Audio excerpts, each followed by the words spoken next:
Praise the lord. ಕರ್ತನಲ್ಲಿ ಪ್ರೀತಿಯುಳ್ಳಂಥ ದೇವ ಜನರೇ, ಈ ಶುಭ ದಿನದಲ್ಲಿ ದೇವರು ಮಾಡಿದ ಉಪಕಾರಗಳನ್ನು ನೆನೆಸಿಕೊಂಡು 2025ನೇ ವರ್ಷದ ಶ್ರಮ ದಿನಗಳನ್ನು ಧ್ಯಾನಿಸುವ ಹಾಗೆ ಬಿಗ್ ಜೆ ಟಿವಿಯವರು ಕೊಟ್ಟಂಥ ಅವಕಾಶಕ್ಕಾಗಿ ಉಪಕಾರವನ್ನು ಹೇಳುವಂಥವನಾಗಿದ್ದೇನೆ. ತಂದೆಯಾದ ದೇವರಲ್ಲಿ ಈ ಸೇವೆಯನ್ನು ಅನುಗ್ರಹಿಸಿದ್ದಕ್ಕಾಗಿ ಸ್ತೋತ್ರ ಹೇಳುವಂಥವನಾಗಿದ್ದೇನೆ. ನನಗೆ ಕೊಟ್ಟಂಥ ಮುಖ್ಯ ವಿಷಯ ಪ್ರಸ್ತಾಪ ಅದು ಪ್ರೀತಿಯ ಕಟ್ಟಳೆ ಅಥವಾ ಯೇಸುವಿನ ಹೊಸ ಆಜ್ಞೆ ಎಂಬುದಾಗಿ ಕೊಡಮಾಡಲ್ಪಟ್ಟಂಥ ಸುವಾರ್ಥ ವಾಕ್ಯ ಭಾಗ ಅದು ಶ್ರೀ ಯೋಹಾನನ ಬರೆದಂಥ ಸುವಾರ್ತೆ 13ನೇ ಅಧ್ಯಾಯ 31ರಿಂದ 35ನೇ ವಚನದವರೆಗೆ. Gospel according to saint John chapter 13 verses 31 to 35. ಸುವಾರ್ತೆಯನ್ನು ಓದಿ ಕೇಳುವಂಥವರಾಗೋಣ. ಯೇಸು ತಾನು ಶ್ರಮೆ ಅನುಭವಿಸುವುದಕ್ಕಿಂತ ಮುಂಚೆ ಶಿಷ್ಯರಿಗೆ ಹೇಳಿದ ಕಡೆ ಮಾತುಗಳು. ಅವನು ಹೊರಗೆ ಹೋದ ಮೇಲೆ ಯೇಸು, ಈಗ ಮನುಷ್ಯಕುಮಾರನು ಮಹಿಮೆ ಪಟ್ಟಿದ್ದಾನೆ ಮತ್ತು ದೇವರು ಆತನಲ್ಲಿ ಮಹಿಮೆ ಪಟ್ಟಿದ್ದಾನೆ. ದೇವರು ಆತನಲ್ಲಿ ಮಹಿಮೆ ಪಟ್ಟಿರಲಾಗಿ ತನ್ನಲ್ಲಿ ದೇವರು ಆತನನ್ನೂ ಮಹಿಮೆ ಪಡಿಸುವನು, ಕೂಡಲೇ ಮಹಿಮೆ ಪಡಿಸುವನು. ಪ್ರಿಯ ಮಕ್ಕಳೇ, ಇನ್ನು ಸ್ವಲ್ಪ ಕಾಲವೇ ನಿಮ್ಮ ಸಂಗಡ ಇರುತ್ತೇನೆ.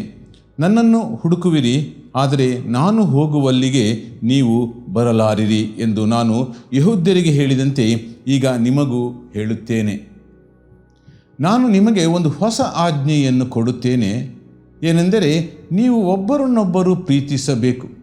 ನಾನು ನಿಮ್ಮನ್ನು ಪ್ರೀತಿಸಿದ ಮೇರೆಗೆ ನೀವು ಸಹ ಒಬ್ಬರನ್ನೊಬ್ಬರು ಪ್ರೀತಿಸಬೇಕು ಎಂಬುದೇ. ನಿಮ್ಮೊಳಗೆ ಒಬ್ಬರ ಮೇಲೊಬ್ಬರಿಗೆ ಪ್ರೀತಿ ಇದ್ದರೆ ಎಲ್ಲರೂ ನಿಮ್ಮನ್ನು ನನ್ನ ಶಿಷ್ಯರೆಂದು ತಿಳಿದುಕೊಳ್ಳುವರು ಅಂದನು ಎಂಬುದಾಗಿ. ಪ್ರೀತಿಯುಳ್ಳಂಥ ದೇವ ಜನರೇ, ದೇವರು ಕೊಟ್ಟಂಥ ಈ ಹೊಸ ಆಜ್ಞೆಗಾಗಿ ದೇವರಲ್ಲಿ ಸ್ತೋತ್ರ ಹೇಳುವಂಥವನಾಗಿದ್ದೇನೆ. ಯೇಸುಸ್ವಾಮಿಯ ಅನುಸರಿಸುವಂಥ ಪ್ರತಿಯೊಬ್ಬನೂ ಕೂಡ ಈ ಆಜ್ಞೆಗೆ ವಿಧೇಯನಾಗಿ ಇರುವಂಥದ್ದು ಬಹಳಷ್ಟು ಅಗತ್ಯವಾಗಿ ಇರುವಂಥದ್ದು. ಈ ದಿನಮಾನಗಳಲ್ಲಿ ಪ್ರೀತಿಯ ಕೊರತೆ ಎಲ್ಲೆಡೆ ನಾವು ಕಂಡು ಬರುವಂಥವುಗಳಾಗಿವೆ. ಪ್ರೀತಿಯಿಂದ ನಾವು ಒಬ್ಬರನ್ನೊಬ್ಬರು ಗೆಲ್ಲಲು ಸಾಧ್ಯ ಎಂಬುದಾಗಿ ಯೇಸುಸ್ವಾಮಿ ನಮಗೆ ತೋರಿಸಿಕೊಟ್ಟಾತನಾಗಿದ್ದಾನೆ. ಯೇಸುಸ್ವಾಮಿಯನ್ನು ನಾವು ಯೇಸು ಅನ್ನೋದಕ್ಕಿಂತ ಹೆಚ್ಚಾಗಿ ಆತನು ಪ್ರೀತಿ ಸ್ವರೂಪನು ಎಂಬುದಾಗಿ ಕಂಡುಕೊಳ್ತೇವೆ. ಪ್ರೀತಿಯನ್ನು ತೋರಿಸಿದಂಥ ಸ್ವಾಮಿ ಪ್ರೀತಿಗಾಗಿ ಈ ಲೋಕಕ್ಕೆ ಬಂದನು ಎಂಬುದಾಗಿ ನೋಡ್ತೇವೆ. ಆತನು ತೋರಿಸಿದ ಪ್ರೀತಿಯಲ್ಲಿ ನಾವೆಲ್ಲರೂ ಒಂದಾಗಿರಬೇಕೆಂಬುದಾಗಿ ಆತನು ಹೇಳಿಕೊಟ್ಟನು ಎಂಬುದಾಗಿ. ಪೌಲನು ಕೊರಿಂಥದವರಿಗೆ ಬರೆದಂಥ ಪತ್ರಿಕೆಯಲ್ಲಿ 1ನೇ ಕೊರಿಂಥ 1ನೇ ಅಧ್ಯಾಯ 10ನೇ ವಚನವನ್ನು ಗಮನಿಸುವಾಗ ಅಲ್ಲಿ ಹೇಳುವಂಥ ಮಾತು, ಸಹೋದರರೇ, ನಿಮ್ಮೆಲ್ಲರ ಮಾತು ಒಂದೇ ಆಗಿರಬೇಕು, ನಿಮ್ಮಲ್ಲಿ ಭೇದಗಳಿರಬಾರದು, ನೀವು ಒಂದೇ ಮನಸ್ಸು ಒಂದೇ ಅಭಿಪ್ರಾಯವು ಉಳ್ಳವರಾಗಿದ್ದು ಹೊಂದಿಕೆಯಿಂದಿರಬೇಕು ಎಂಬುದಾಗಿ ನಾನು ನಮ್ಮ ಕರ್ತನಾದ ಯೇಸು ಕ್ರಿಸ್ತನ ಹೆಸರಿನಲ್ಲಿ ನಿಮ್ಮನ್ನು ಬೇಡಿಕೊಳ್ಳುತ್ತೇನೆ ಎಂಬುದಾಗಿ. ನಮ್ಮೆಲ್ಲರ ಒಂದೇ ಆಲೋಚನೆಗಳು ಒಂದು ಆಗಿರಬೇಕೆಂಬುದಾಗಿ, ನಮ್ಮೆಲ್ಲರೂ ಎಂಬುದಾಗಿ ನೋಡುವಾಗ ಯಾರೆಲ್ಲರೂ ಯೇಸುಸ್ವಾಮಿಯನ್ನು ಅನುಸರಿಸ್ತಾ ಇದ್ದಾರೋ, ಯೇಸುಸ್ವಾಮಿಯನ್ನು ಹಿಂಬಾಲಿಸುವಂಥವರಾಗಿದ್ದಾರೋ ಅವರೆಲ್ಲರೂ ಕೂಡ ಯೇಸು ಏನು ಹೇಳಿದ್ದಾನೆ, ಯೇಸು ಏನು ಮಾಡಿದ್ದಾನೆ ಅದನ್ನು ಹಿಂಬಾಲಿಸುವಂಥವರಾಗಿರಬೇಕು, ಅನುಸರಿಸುವಂಥವರಾಗಬೇಕು ಎಂಬುದಾಗಿ. ಹಾಗಿರುವಾಗ ನಾವು ಪ್ರೀತಿಯಲ್ಲಿ ಒಂದಾಗಿ ಒಟ್ಟಾಗಿ ಬೆರೆತು ಜೀವಿಸುವಂಥ ಕಾರ್ಯ ಮಾಡುವಂಥವರಾಗಬೇಕು ಎಂಬುದಾಗಿ 1ನೇ ಕೊರಿಂಥದವರದು ಬರೆದ ಪತ್ರಿಕೆಯಲ್ಲಿ 13ನೇ ಅಧ್ಯಾಯ 13ನೇ ವಚನ ಹೇಳುವಂಥದ್ದು ಒಳ್ಳೆಯ ಫಲ.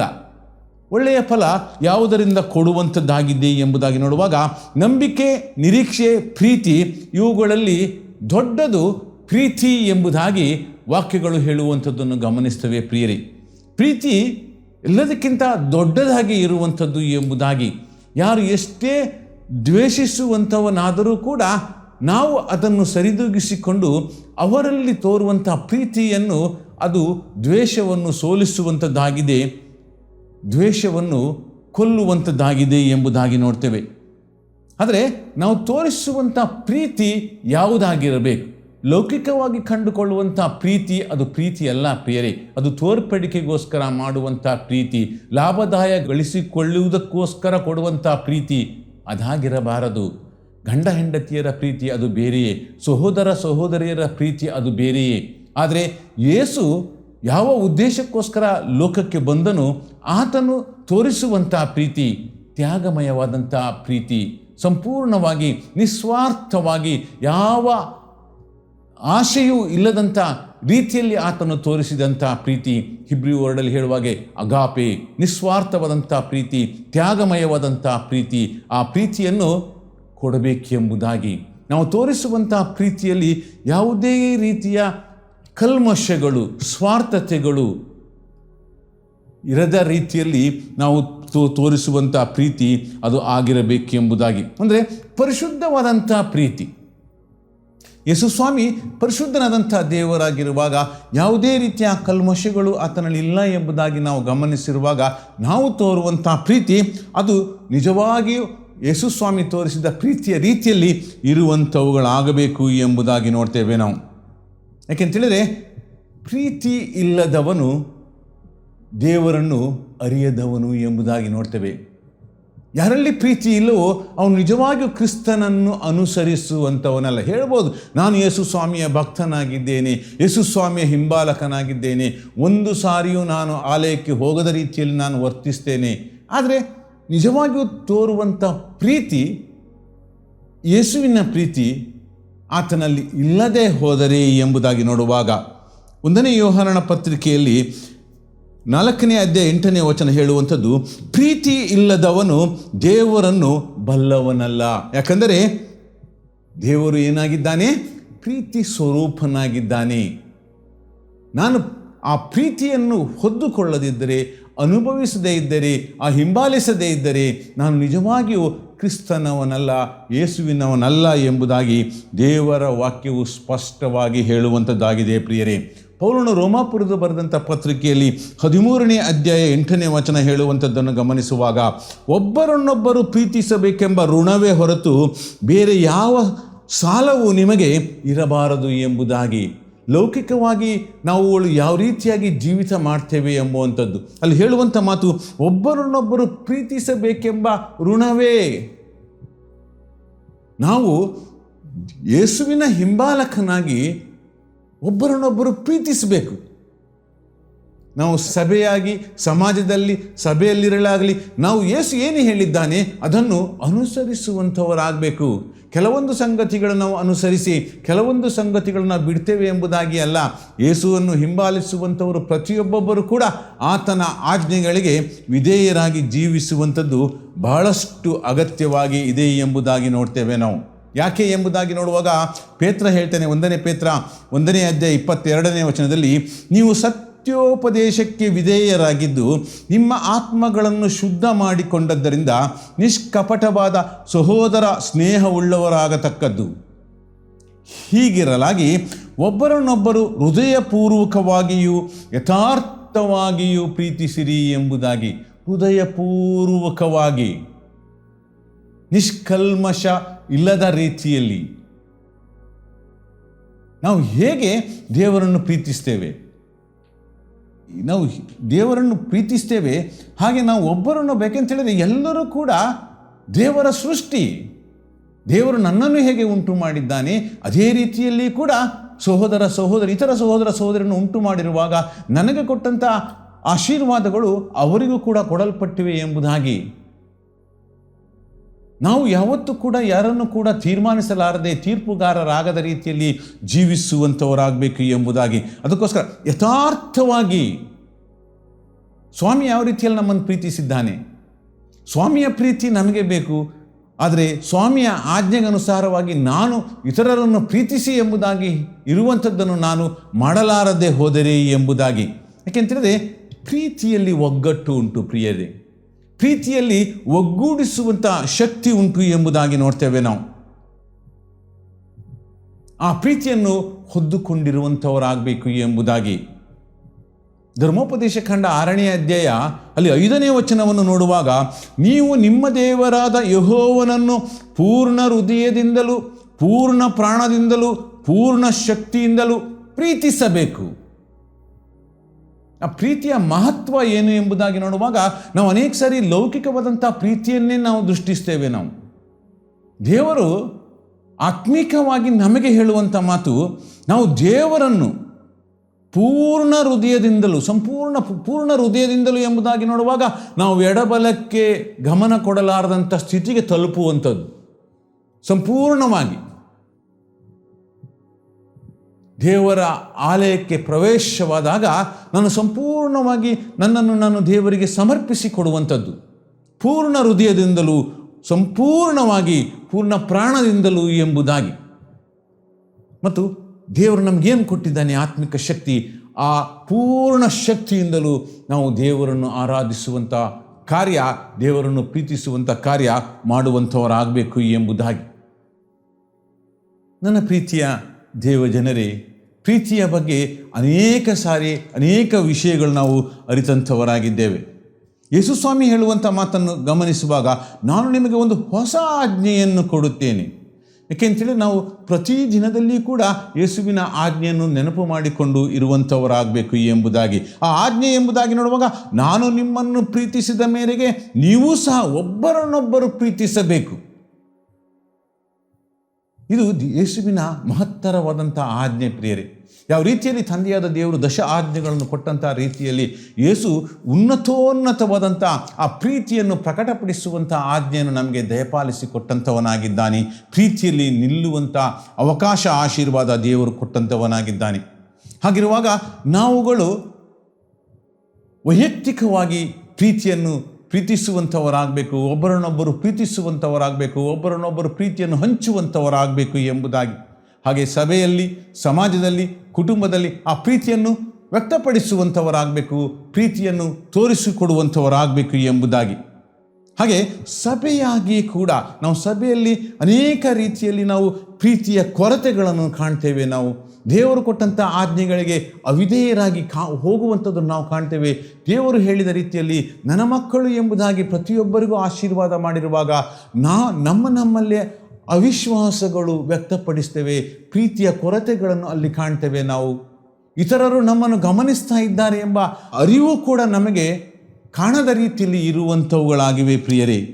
ಏಕೆಂದರೆ ನಮ್ಮಲ್ಲಿ ಭೇದ ಭಾವಗಳು ಹೆಚ್ಚಾಗಿ ನಾವು ಕಾಣ್ತೇವೆ. ಯಾಕೆ ಭೇದ ಭಾವಗಳು ನಮ್ಮಲ್ಲಿ ಯಾಕೆ ಕಾಣ್ತೇವೆ ಎಂಬುದಾಗಿ ನೋಡುವಾಗ, ಪ್ರೀತಿಯ ಕೊರತೆ, ಅವಿಶ್ವಾಸಗಳು.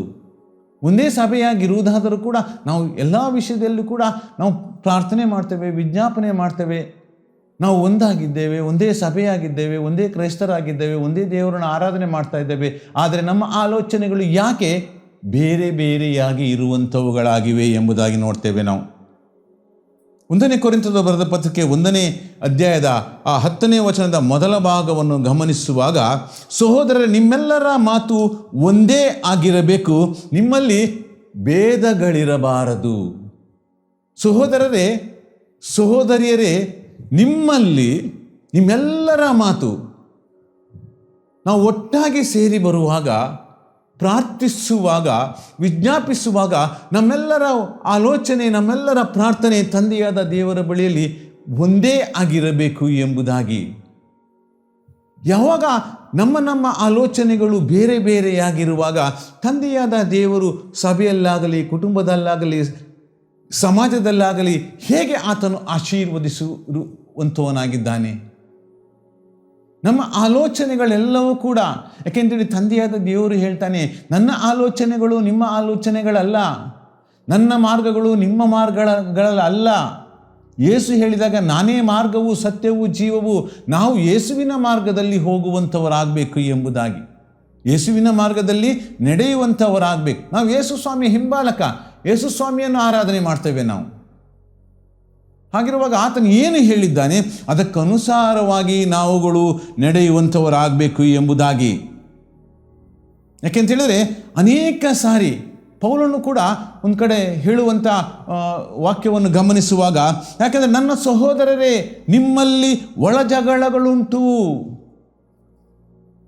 ಅದಕ್ಕೋಸ್ಕರ ನಮ್ಮಲ್ಲಿ ವ್ಯತ್ಯಾಸಗಳುಂಟು, ಇಲ್ಲ ಎಂಬುದಾಗಿ ಅಲ್ಲ.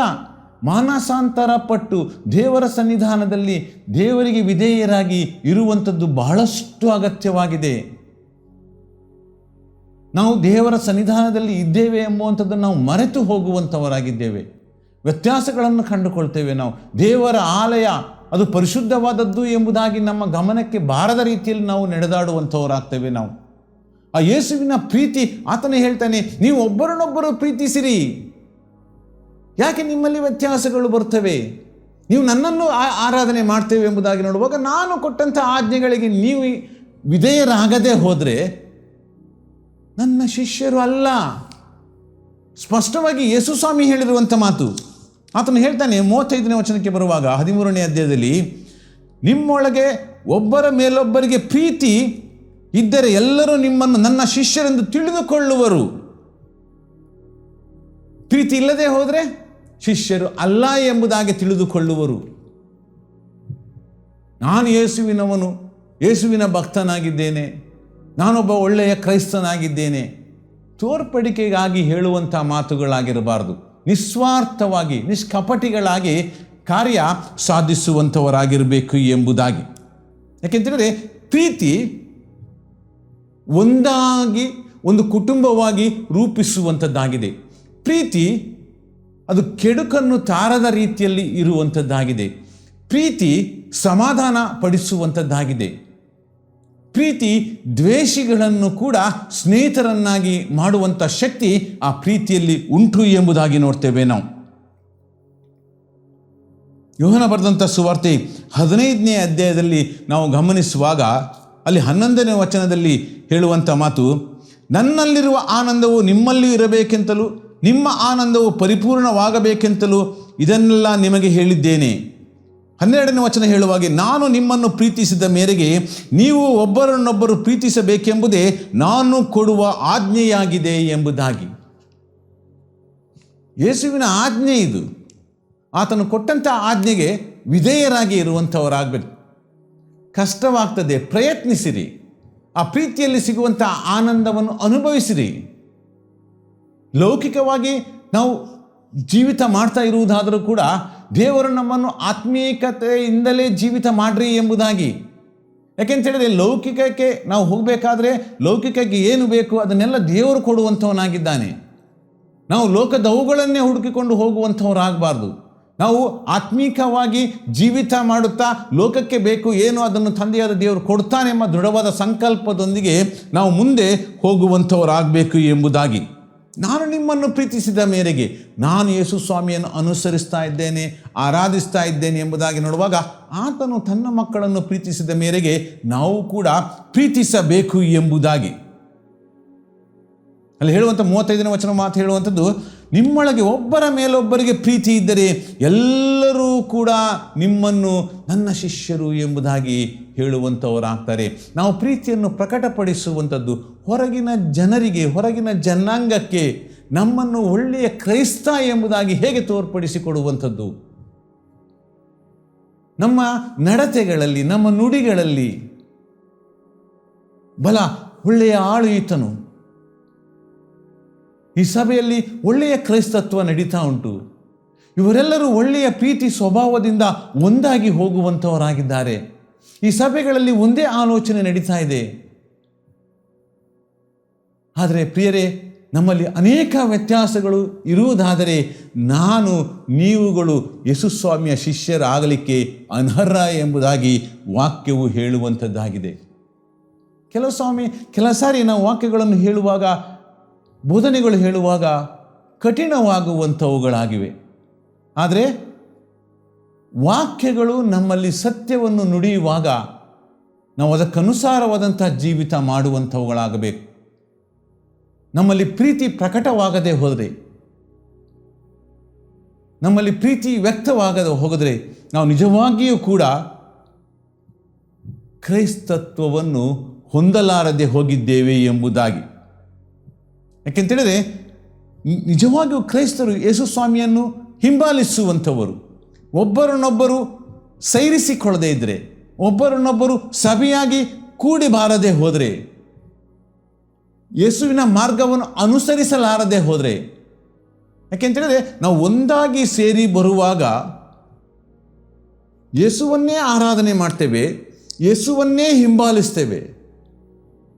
ಹಾಗಿರುವಾಗ ನಾವು ದೃಢ ಸಂಕಲ್ಪದಿಂದ ಆ ವಾಕ್ಯದಲ್ಲಿ ನಿಲ್ಲುವಂಥವರಾಗಬೇಕು ಎಂಬುದಾಗಿ, ನಿಜವಾದ ಕ್ರೈಸ್ತತ್ವವನ್ನು ಹೊಂದಿಕೊಂಡು ಜೀವಿತ ಮಾಡುವಂಥವರಾಗಬೇಕು, ಕ್ರೈಸ್ತತ್ವವನ್ನು ತೋರ್ಪಡಿಸಿಕೊಡುವಂಥವರಾಗಬೇಕು ಎಂಬುದಾಗಿ. ಯಾಕೆ ಎಂಬುದಾಗಿ ನೋಡುವಾಗ ಯೇಸು ಸ್ವಾಮಿ ಹೇಳ್ತಾರೆ, ಯೋಹನ ಬರೆದ ಸುವಾರ್ತೆ 15ನೇ ಅಧ್ಯಾಯ 6ನೇ ವಚನಕ್ಕೆ ಬರುವಾಗ, ನಾನೇ ನಿಜವಾದ ದ್ರಾಕ್ಷಿ ಬಳ್ಳಿ, ನೀವು ಅದರ ಕೊಂಬೆಗಳು. ಒಬ್ಬನು ನನ್ನಲ್ಲಿಯೂ ನಾನು ಅವನಲ್ಲಿಯೂ ನೆಲೆಗೊಂಡಿದ್ದರೆ ಅವನೇ ಬಹಳ ಫಲ ಕೊಡುವನು ಎಂಬುದಾಗಿ. ನಮಗೆ ಯೇಸುವೇ ಆಧಾರ. ನಾವು ಯೇಸುವಿನ ಮೂಲಕವೇ ಜೀವಿತ ಮಾಡ್ತಾ ಇದ್ದೇವೆ. ನಾವು ಎಲ್ಲಿಯೋ ಇದ್ದಂಥವರನ್ನು ತಂದೆಯಾದ ದೇವರು ಕೂಡಿಸಿಕೊಂಡಂಥವನಾಗಿದ್ದಾನೆ. ನಾನು ಆತನಲ್ಲಿ ಇದ್ದು ಆತನಿಗಾಗಿ ಜೀವಿಸುವಂಥ ಕಾರ್ಯ ಮಾಡುವಂಥವನಾಗಬೇಕು ಎಂಬುದಾಗಿ ಹೇಳುವಂಥ ಮಾತಲ್ಲಿ, ಒಬ್ಬನು ನನ್ನಲ್ಲಿಯೂ ನಾನು ಅವನಲ್ಲಿಯೂ ನೆಲೆಗೊಂಡಿದ್ದರೆ ಅವನೇ ಬಹಳ ಫಲ ಕೊಡುವನು ಎಂಬುದಾಗಿ ಯೇಸು ಸ್ವಾಮಿ ನಮ್ಮಿಂದ ನಿರೀಕ್ಷೆ ಮಾಡುವಂಥದ್ದು ಫಲಭರಿತ ಜೀವಿತ. ನಾವು ಫಲಭರಿತ ಜೀವಿತ ಮಾಡಲಾರದೆ ಹೋಗಿರುವುದಾದರೆ ದೇವರು ನಮ್ಮನ್ನು ಆರಿಸಿಕೊಂಡಂಥ ಉದ್ದೇಶ ಏನು? ಯಾವಾಗಲೂ ಕೂಡ ದೇವರು ನಮ್ಮನ್ನು ಕರೆದಂಥವನಾಗಿದ್ದಾನೆ. ಆತನ ಕರೆಯುವಿಕೆಗೆ ನಾವು ಬಂದಂಥವರಾಗಿದ್ದೇವೆ. ಆತನು ನಮ್ಮನ್ನು ಸೇರಿಸಿಕೊಂಡಿದ್ದಾನೆ. ಹಾಗಿರುವಾಗ ನಾವು ಆತನಲ್ಲಿ ದೃಢ ಸಂಕಲ್ಪದಿಂದ ಜೀವಿತ ಮಾಡುತ್ತಾ ಆತನು ಏನು ಹೇಳಿದ್ದಾನೆ ಅದಕ್ಕನುಗುಣವಾಗಿ ನಾವು ಜೀವಿತ ಮಾಡುವಂಥವರಾಗಬೇಕು ಎಂಬುದಾಗಿ ತಂದೆಯಾದ ದೇವರಲ್ಲಿ ನಿಮ್ಮೆಲ್ಲರಿಗೂ ಕೂಡ ಬೇಡಿಕೊಳ್ಳುವುದೇನೆಂದರೆ, ಯೇಸುವಿನ ಆಜ್ಞೆಗೆ ವಿಧೇಯರಾಗಿರ್ರಿ, ಒಬ್ಬರನ್ನೊಬ್ಬರು ಪ್ರೀತಿಸಿರಿ. ದ್ವೇಷ ಸ್ವಭಾವಗಳು ಲೋಕದವನು ಕೊಟ್ಟಂಥದ್ದು, ಪರಲೋಕದಿಂದ ಬಂದಾತನು ಕೊಡುವಂಥದ್ದು ಆತನು ತೋರಿಸಿದಂಥ ಶ್ರೇಷ್ಠವಾದಂಥ ಪ್ರೀತಿ. ಯಜ್ಞದ ಕುರಿಯಾಗಿ ಆತನು ಬಂದಾತನಾದನು. ಆತನು ಶಿಲುಬೆಯ ಮೇಲೆ ಜಡಿಸಿಕೊಳ್ಳುವುದಕ್ಕೋಸ್ಕರ ಆತನು ಬಂದನು ಎಂಬುದಾಗಿ ದೇವರ ಮಾತಿಗೆ ಅನುಗುಣವಾಗಿ ನಾವು ನೋಡುವುದಾದರೆ, ಯೋಹಾನ ಬರೆದಂಥ ಸುವಾರ್ತೆ 3ನೇ ಅಧ್ಯಾಯ 16ನೇ ವಚನದಲ್ಲಿ ಹೇಳಿದ ಹಾಗೆ, ದೇವರು ಲೋಕದ ಮೇಲೆ ಎಷ್ಟೋ ಪ್ರೀತಿಯನ್ನಿಟ್ಟು ತನ್ನ ಏಕೈಕ ಮಗನನ್ನು ಕೊಟ್ಟನು, ಆತನ ನಂಬುವ ಒಬ್ಬನಾದರೂ ನಾಶವಾಗಬಾರದು ಎಂಬುದಾಗಿ. ದೇವರು ಲೋಕದ ಮೇಲೆ ಎಷ್ಟೋ ಪ್ರೀತಿ ಪ್ರಿಯರೇ, ಎಷ್ಟೋ ಪ್ರೀತಿ, ಅಗಾಧವಾದಂಥ ಪ್ರೀತಿ, ಎಣಿಸಲು ಅಸಾಧ್ಯವಾದಂಥ ಪ್ರೀತಿ, ಬೇಡಿಕೊಳ್ಳದೆ ಆತನು ತೋರಿಸಿದಂಥ ಪ್ರೀತಿ, ನಿಸ್ವಾರ್ಥವಾದಂಥ ಪ್ರೀತಿ, ತ್ಯಾಗಮಯವಾದಂಥ ಪ್ರೀತಿ. ಆ ಪ್ರೀತಿಯಲ್ಲಿ ದೇವರು ನಮ್ಮನ್ನು ಕೊಂಡುಕೊಂಡಂಥವನಾಗಿದ್ದಾನೆ. ನಾವು ಆ ಪ್ರೀತಿಗೆ ಓಗೊಡದೆ ಹೋದರೆ, ಆ ಪ್ರೀತಿಯಲ್ಲಿ ನೆಲೆಯೂರದೇ ಹೋದರೆ, ನಾನು ದೇವರ ವಾಕ್ಯಕ್ಕೆ ಅವಿಧೇಯನಾಗಿದ್ದೇನೆ ಎಂಬುದಾಗಿ ಅನೇಕ ವ್ಯತ್ಯಾಸಗಳು ಕಾಣ್ತೇವೆ. ನಾವು ಲೌಕಿಕವಾಗಿ ಕಾಣ್ತೇವೆ ನಾವು. ಆದರೆ ತಂದೆಯಾದ ದೇವರ ಸಮಕ್ಷಮದಲ್ಲಿ ಜೀವಿತ ಮಾಡಬೇಕೆಂಬುದಾಗಿ ಆತನು ಕರೆ ಕೊಟ್ಟಾಗ ಅದರಲ್ಲಿ ಶಾಶ್ವತವಾಗಿ ನಿಲ್ಲುವಂಥವರಾಗಬೇಕು ಎಂಬುದಾಗಿ ನಾವು ಯೇಸು ಸ್ವಾಮಿ ಹೇಳಿದ ರೀತಿಯಲ್ಲಿ ಪ್ರೀತಿ ತೋರಿಸಲಾರದೆ ಹೋದರೆ ಆತನು ತಿರಸ್ಕರಿಸಿಯಾನು. ಆತನ ಮಾರ್ಗದಲ್ಲಿ ಹೋಗದೇ ಇರುವುದಾದರೆ ಆತನು ನಮ್ಮನ್ನು ತಿರಸ್ಕರಿಸಿಯಾನು. ಇರುವ ಸಮಯದಲ್ಲಿ ನಾವು ಆತುಕೊಳ್ಳೋಣ. ಇರುವಂಥ ಗಳಿಗೆಯಲ್ಲಿ ನಾವು ಯೇಸು ಸ್ವಾಮಿಯ ಆಜ್ಞೆಗಳಿಗೆ ವಿಧೇಯರಾಗಿರೋಣ. ನಮ್ಮ ನೆರೆಯ ಬಾಂಧವರಿಗೆ ಯೇಸು ಸ್ವಾಮಿಯ ಆ ಪ್ರೀತಿಯನ್ನು ಪ್ರಕಟಪಡಿಸಿಕೊಡುವಂಥವಣ. ಲೌಕಿಕವಾಗಿ ನಾವು ಅನೇಕ ಹೋರಾಟದಲ್ಲಿ ಇರುವುದಾದರೂ ಕೂಡ ಪ್ರೀತಿಯ ಕೊರತೆಗಳು ಕಾಣದ ರೀತಿಯಲ್ಲಿ ಜೀವಿಸುವಂಥವರಾಗಬೇಕು. ನಮ್ಮನ್ನು ಅನೇಕರು ದೂಷಿಸ್ತಾ ಇರ್ಬೋದು, ನಿಂದಿಸ್ತಾ ಇರ್ಬೋದು, ಆದರೆ ನಾವು ಅವರಲ್ಲಿ ತೋರಿಸುವಂಥ ಪ್ರೀತಿಯಿಂದಾಗಿ ನಾವು ಅವರನ್ನು ಗೆಲ್ಲುವಂಥವರಾಗಬೇಕು. ಏಕೆಂದರೆ ಪ್ರೀತಿಯೇ ಶ್ರೇಷ್ಠ ಎಂಬುದಾಗಿ ನೋಡ್ತೇವೆ. ಆ ಪ್ರೀತಿಯಲ್ಲಿ ಶಾಶ್ವತವಾಗಿ ನೆಲೆಯೂರುವ ಹಾಗೆ ಯೇಸು ಸ್ವಾಮಿ ಶ್ರಮೆ ಅನುಭವಿಸೋದಕ್ಕಿಂತ ಮುಂಚೆ ಕೊಟ್ಟಂತಹ ಆಜ್ಞೆ, ತಾನು ಎಂಥ ಸ್ಥಿತಿಯಲ್ಲಿ ಆತನು ಮರಣ ಹೊಂದುತ್ತೇನೆ ಎಂಬುದಾಗಿ ಅರಿವಿರುವುದಾದರೂ ಕೂಡ ಲೋಕದಲ್ಲಿ ಆತನು ಶಾಂತಿಯನ್ನು ಬಿಟ್ಟು ಹೋಗ್ತೇನೆ ಎಂಬುದಾಗಿ ಹೇಳ್ತಾನೆ. ತನ್ನ ಪ್ರೀತಿಯನ್ನು ಪ್ರಕಟಪಡಿಸಿಕೊಟ್ಟು ಆ ಪ್ರೀತಿಯಲ್ಲಿ ದೃಢ ಸಂಕಲ್ಪದಿಂದ ದೃಢವಾಗಿ ನಿಲ್ಲುವ ಹಾಗೆ ಆತನು ಆಶೀರ್ವಾದ ಮಾಡಿದ್ದಾನೆ. ನನ್ನ ಪ್ರಿಯ ದೇವಜನರೇ, ಶಾಶ್ವತವಾದಂಥ ಪ್ರೀತಿಯಲ್ಲಿ ನಾವು ನೆಲೆಗೊಂಡಿರುವುದಾದರೆ ದೇವರು ಖಂಡಿತವಾಗಿಯೂ ತನ್ನಲ್ಲಿ ಆತನು ಸೇರಿಸಿಕೊಳ್ಳುವಂಥವನಾಗಿದ್ದಾನೆ. ಹೀಗಾಗಲಿ ಎಂಬುದಾಗಿ ತಂದೆಯಾದ ದೇವರ ಸಮ್ಮುಖದಲ್ಲಿ ಪ್ರಾರ್ಥನೆ ಮಾಡಿಕೊಳ್ಳೋಣ. ಕನಿಕರವುಳ್ಳ ತಂದೆಯಾದ ದೇವರೇ, ಅಪ್ಪ ಸ್ವಾಮಿಯೇ, ನಿನ್ನ ಶ್ರಮ ದಿನಗಳನ್ನು ಧ್ಯಾನ ಮಾಡುವಂಥ ಈ ಸಂದರ್ಭದಲ್ಲಿ ದೇವರೇ, ನೀನು ತೋರಿಸಿದ ಪ್ರೀತಿಯನ್ನು ನಮ್ಮಲ್ಲಿ ಪ್ರಕಟಪಡಿಸಿಕೊಟ್ಟಿದ್ದೀಯ ಸ್ವಾಮಿ. ನಿನ್ನ ಪ್ರೀತಿಯಲ್ಲಿ ಶಾಶ್ವತವಾಗಿ ನಿಲ್ಲುವ ಹಾಗೆ ನಮ್ಮನ್ನು ನಡೆಸಿದ್ದೀಯ ದೇವರೇ. ನೀನು ಕೊಟ್ಟಂಥ ಹೊಸ ಆಜ್ಞೆಗೆ ವಿಧೇಯರಾಗಿ ಸ್ವಾಮಿ ನಾವುಗಳು ಶಾಶ್ವತವಾಗಿ ನಿಲ್ಲುವ ಹಾಗೆ ನೀನು ನಡೆಸು ಸ್ವಾಮಿ. ಹೌದು ಕರ್ತನೆ, ಎಲ್ಲೆಲ್ಲಿ ದ್ವೇಷಗಳು, ಅಸೂಯೆಗಳು, ಹೊಟ್ಟೆ ಕಿಚ್ಚುತನಗಳು ಇರುವುದಾದರೂ ದೇವರೇ, ನೀನು ಸ್ವಾಮಿ ಅವೆಲ್ಲವನ್ನು ಶಾಂತಗೊಳಿಸಿ ನಮ್ಮನ್ನು ನಡೆಸು ಸ್ವಾಮಿ. ಒಂದೇ ಸಭೆಯಾಗಿ ಒಂದೇ ಜೀವಿತ ಮಾಡುವ ಹಾಗೆ ನೀನು ನಮ್ಮನ್ನು ಆಶೀರ್ವದಿಸಿ ಕಾಪಾಡು. ಲೋಕದವುಗಳನ್ನೆಲ್ಲ ಪರಲೋಕದವುಗಳನ್ನೇ ಗಳಿಸಿಕೊಳ್ಳುವ ಹಾಗೆ ನೀನು ಕೃಪೆ ಕೊಟ್ಟು ನಡೆಸು ದೇವರೇ. ನಜರೇತಿನ ಯೇಸು ಸ್ವಾಮಿ ಹೆಸರಿನಲ್ಲಿ ಬೇಡಿ ಹೊಂದಿದ್ದೇವೆ ಸ್ವಾಮಿಯೇ, ಆಮೇನ್. ಸುವಾರ್ತೆ ತಲುಪದ ಊರು ಇರಲೇಬಾರದು, ಸಭೆಯೂ ಇಲ್ಲದ ಗ್ರಾಮ ಇರಬಾರದೆಲ್ಲಿಯೂ. ಸುವಾರ್ತೆ ತಲುಪದ ಊರು ಇರಲೇಬಾರದು, ಸಭೆಯೂ ಇಲ್ಲದ ಗ್ರಾಮ ಇರಬಾರದೆಲ್ಲಿಯೂ. ಇದುವೇ ಇದುವೇ ಇದುವೇ ನಮ್ಮ ಬಯಕೆ, ಇದುವೇ ಇದುವೇ ಇದುವೇ ನಮ್ಮ ಗುರಿಯು. ಇದುವೇ ಇದುವೇ ಇದುವೇ ನಮ್ಮ ಬಯಕೆ, ಇದುವೇ ಇದುವೇ ಇದುವೇ ನಮ್ಮ ಗುರಿಯು. ಸುವಾರ್ತೆ ತಲುಪದ ಊರು ಇರಲೇಬಾರದು, ಸಭೆಯೂ ಇಲ್ಲದ ಗ್ರಾಮ ಇರಬಾರದೆಲ್ಲಿಯೂ. ಸುವಾರ್ತೆ ತಲುಪದ ಊರು ಇರಲೇಬಾರದು, ಸಭೆಯೂ ಇಲ್ಲದ ಗ್ರಾಮ